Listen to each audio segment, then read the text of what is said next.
It's impossible to experience and connect with God with only our intellect. God desires us to know Him, to really know Him, and to connect with us spirit to spirit. And we can only find Him when we seek Him with our whole heart.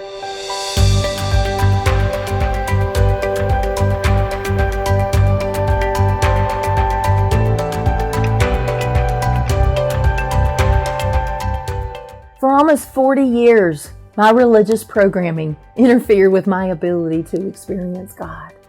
I spent as much time in church as any good Southern Baptist ever has. I guarantee you that. I was well aware of what I shouldn't and what I should do, and I knew exactly how to perform for God's approval, or so I thought. Much of what I learned was legalities. It's like, do this, don't do that, be like Jesus. I knew all about Him, but I didn't really know Him. One of my favorite Bible teachers, Mike Parsons, actually talks about how religion inoculates us from experiencing God. My painful disappointments in life had exacerbated my doctrinal misconceptions that I learned in church, resulting in me believing lies about God. And He seemed to me like an absent father, a punisher, yet another person who loved me based on my performance, on conditions. I thought I had to be good, thought I had to do everything right to please Him, and I thought I had to do everything to receive His blessing. I had to just be perfect. And holiness, as I understood it, derived from self-control and performance. Perfection.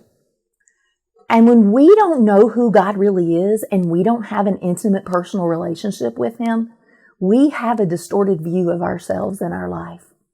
And it's crucial that we learn who He is so that we can deconstruct all the lies that we have believed.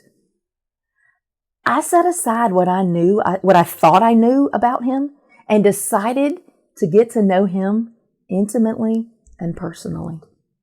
And as I began to spend time in God's presence, I quickly realized that my schedule was full of all the things that I was striving to achieve, all the structure and discipline required to accomplish my goals. But even the quiet time that I set aside to spend with the Lord was structure. It was a structure of readings and prayers and doing it all right.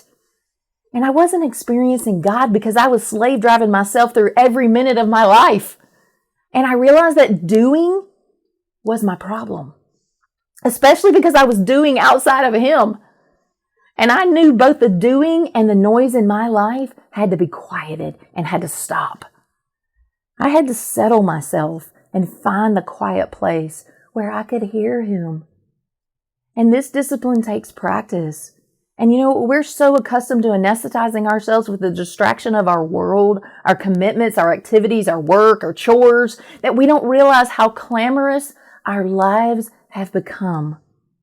They are so noisy. And we especially don't realize how much our use of technology and its assault on our attention has made giving God our attention so difficult. It's hard to be attentive to God when our attention is being captivated by everything else all at once. Marketing guru Seth Godin stated in a blog post entitled Mobile Blindness, he says, "We swipe instead of click. We scan instead of read. Even our personal email.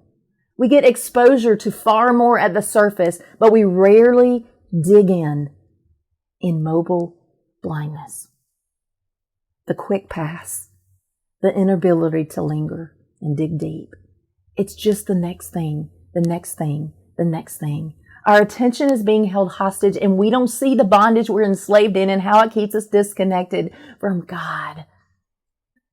We are desperate for powerful change in our lives. We're desperate for less stress. We're desperate for more joy.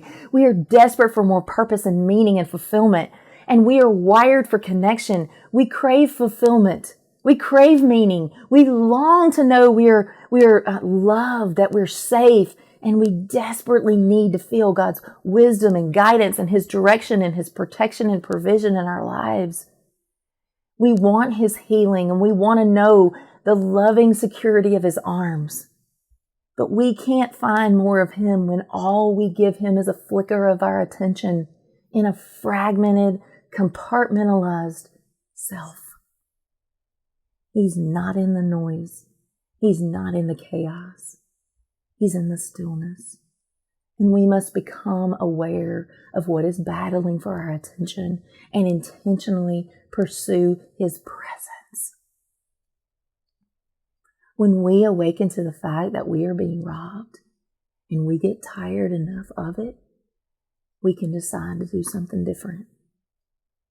I found my quiet place in nature where I can take a deep breath and be present.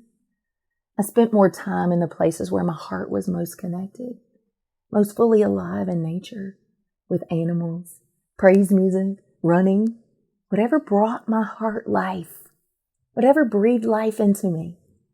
And as I pressed into God, I began setting aside just an hour of unstructured time each day, inviting Him into whatever I was doing that was playful, creative, or enjoyable for me.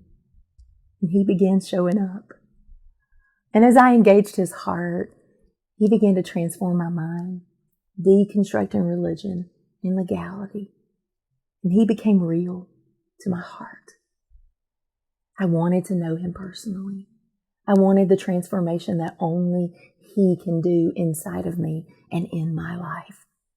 And it turns out that He wants to co-create with us. He wants to walk with us in the garden in the cool of the day as He did with Adam and Eve. He speaks to us in quiet times, in nature, in play, and creativity. He's not a slave driver. Instead, when we spend time with Him, He confirms who we are, how He loves us, and what He has for us. He wants to enjoy us. And I began to understand that worship is spending time in His presence. I started listening to praise and worship music while lying down or sitting or walking in nature, where I took my focus off myself and my circumstances and shifted them onto God. Then I would experience His power and peace and His presence. Powerful shifts happen when we see God, ourselves, and our life differently. New eyes allow us to see His truth.